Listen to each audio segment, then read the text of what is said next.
Bwana Yesu asifiwe. Mpendwa unasikiliza na wewe unatazama, ninakuletea ujumbe unaosema lugha za mbinguni.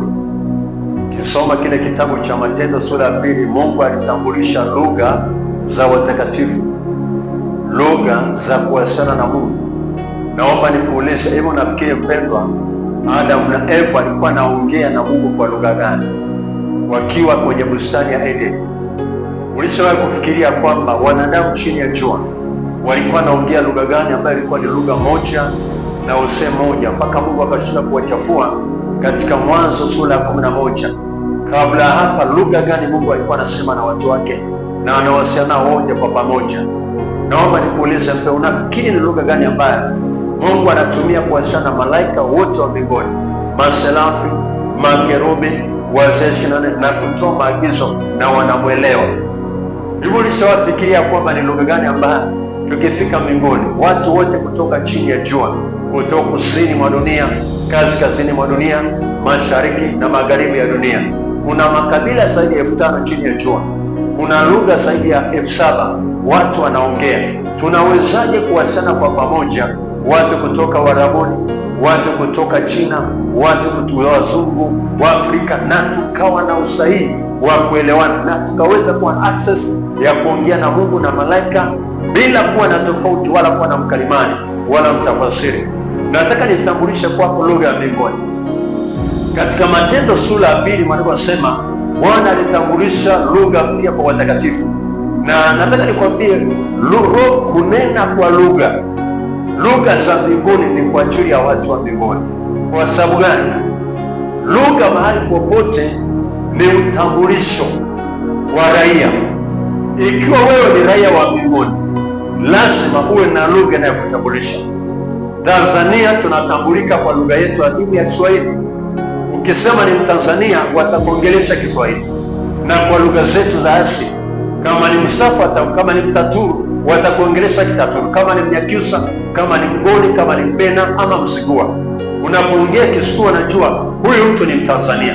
Sasa na watu wa mbinguni wana lugha yao. Yesu alitupa katika Matendo sura ya 2, na Paulo anasema katika waraka wa kwanza ile sura 10 mstari 18 mpaka 19, nashukuru Mungu kwa sababu nanena kwa lugha kuliko ninyi nyote, nanena maneno 5 kwa akili na maneno 10,000 kwa lugha.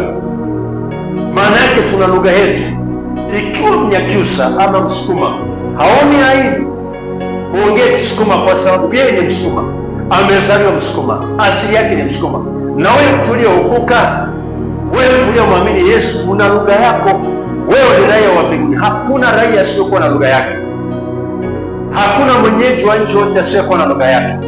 Ndio maana tuna lugha yetu ya taifa ni Kiswahili, na tuna lugha zetu za asili inayotambulisha kwamba sisi ni Watanzania. Na kunena kwa lugha kuna kutambulisha kwamba wewe ni mtu wa mbinguni, wewe ni raia. Usiache kunena kwa lugha, wala usione aibu kunena kwa lugha. Lakini kunena kwa lugha ni lugha ambayo Mungu alitupatia kuwasiliana naye, yaani lugha ambayo haiwezi kunukuliwa na mamlaka ya giza na wakuu wa anga na majeshi ya pepo wabaya. Hawawezi kujua unasema ninasema. Kwa anasema tunanena mambo ya asili katika roho zetu.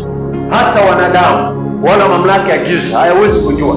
Leo watu wanatwaki, watu wana haki mawasiliano, lakini unaponena katika lugha, unaponena katika roho, maana unakuwa na mawasiliano na Mungu ukiwa duniani, na unafanya mawasiliano yenye nguvu, yenye upako na yenye nguvu sana, yasiyoweza kuasiliwa. Lakini tunaponena kwa lugha, wewe mtakatifu wenzangu, tunaweza kuwa access ya kuongea na malaika. Bwana anasema tujaponena kwa lugha za malaika. Maana yake tunaweza, tunaponena kwa lugha, kwa sababu malaika ni raia wa mbinguni, sisi ni raia wa mbinguni. Tunaponena kwa lugha, kuna wakati mwingine tunawasiliana na malaika, tunatoa maagizo, malaika wanafanyia kazi. Nilipata ushuhuda wa David Yongcho, alitoa ushuhuda, alikuwa naomba, malaika wanakuja na kusikiliza, wanafanya maagizo. Kwa sababu gani? Alikuwa ananena lugha za mbinguni na akawa anaongea na malaika. Tuwa Mungu, teknolojia imeendelea, dunia inabadilika, sayansi na zidi. Watu wanapouza hazina zetu nzuri ambazo Mungu ametupatia, ambayo ni kunena kwa lugha.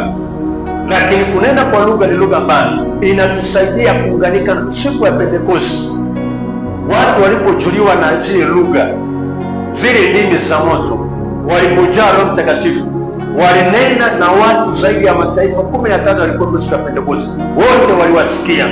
Yani lugha ambayo inakuvuke mipaka na kufikia watu bila hata kuwa na mkalimani, bila kuwa na mtafasiri. Kunena kwa lugha ni jambo zuri kuliko kawaida, mtumishi wa Bwana. Wewe uliokoka, unapokuwa katika maombi, tumia muda mwingi sana kunena katika lugha. Tumia muda mwingi sana kunena kwa ndimi. Ongea ni lugha yako ya mbinguni, hata kama wengine hawaielewi. Wewe usijali, kwa sababu hata lugha zetu zingine hazieleweki, lakini tunazinena na tunaelewana. Lakini lugha ambayo unaponena unasikia upako, unasikia kuvuviwa, unasikia kujengwa, unasikia mafuta ya Mungu, unasikia kutiwa nguvu.